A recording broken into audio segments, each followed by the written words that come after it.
Lately, I've been lying to myself. No, I need to get some help. Hoping you could save me.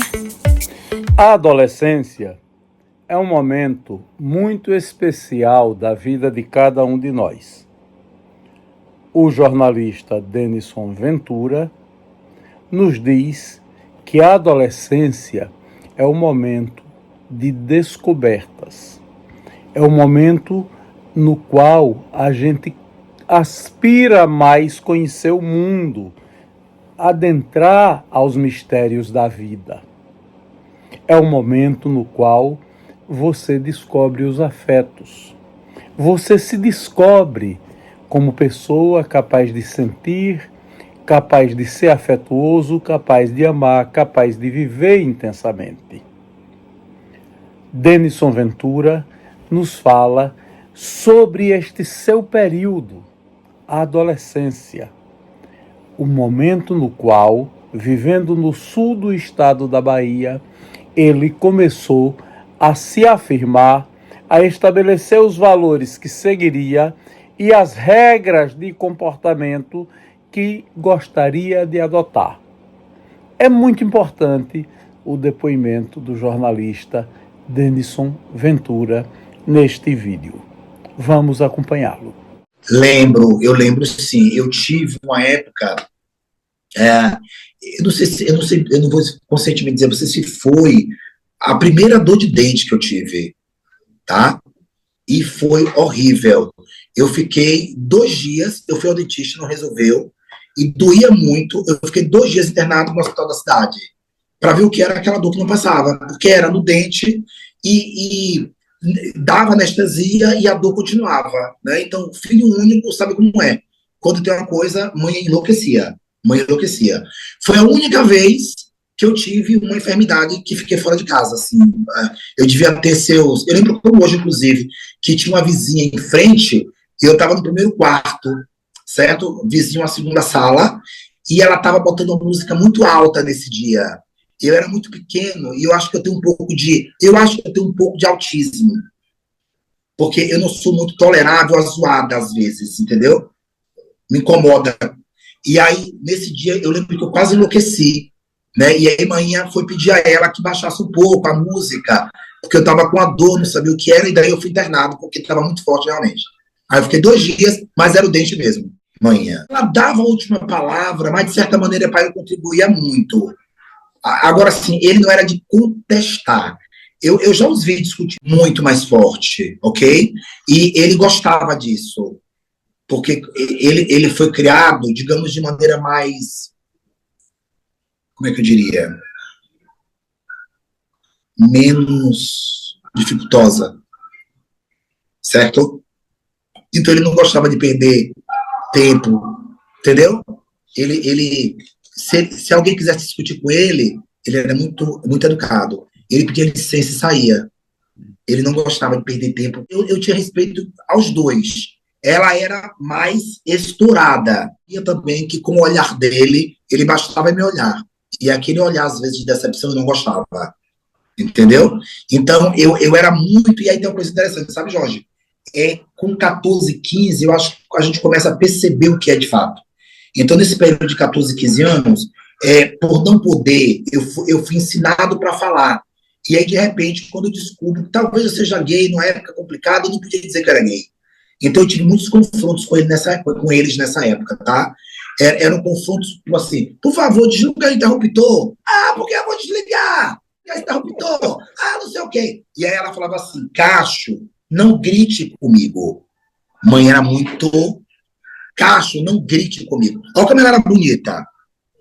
Olha como ela era linda. 1 metro e quase 1,80 m. Então, assim, eu tinha muito medo que ela falava assim, Cacho, não grite comigo. E eu estava, na época, muito... Porque eu queria falar. Eu não via nada de errado em gostar de Gustavo. Né? Eu via, Gustavo era lindo, inclusive ele é professor da UESC. Depois deu uma bugada aí. Foi secretário de Educação de Itabuna. E aí, a última vez que nós nos encontramos, falou, Gustavo, nossos caminhos são muito parecidos, né?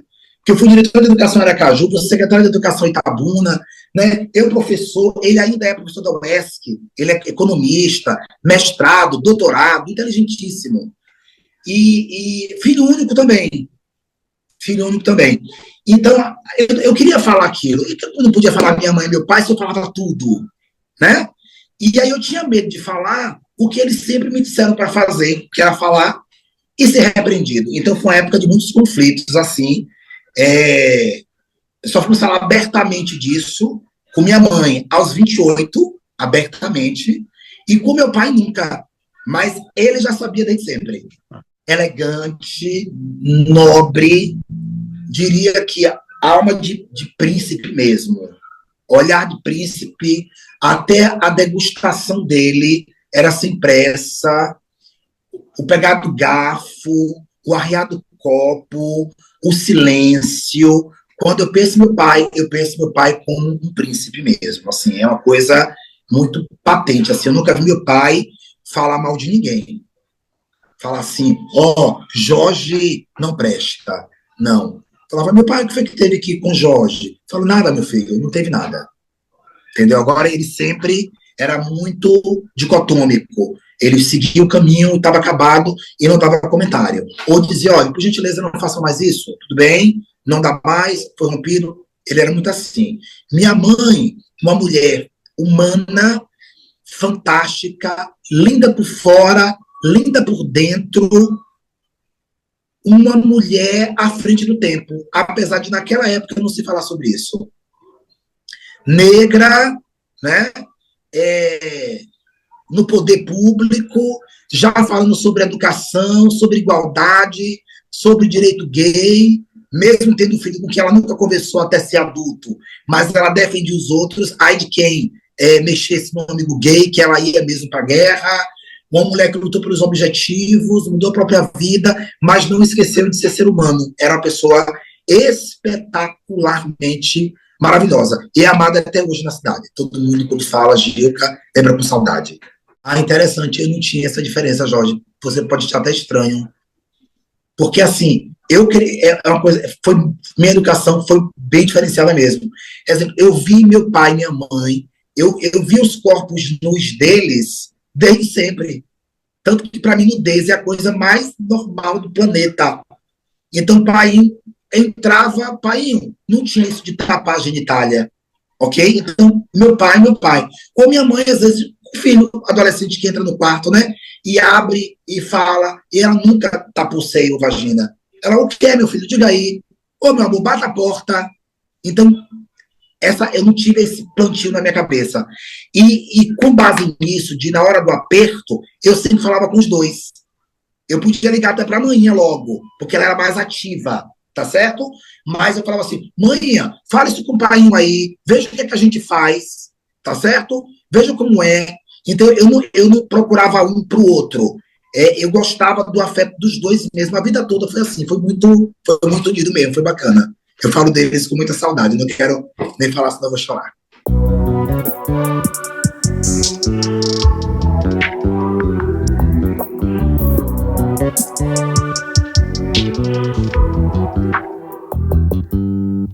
You just always been a tighter rush that I've been laid back, yeah. I don't wanna skip steps, you know that. So if you're with it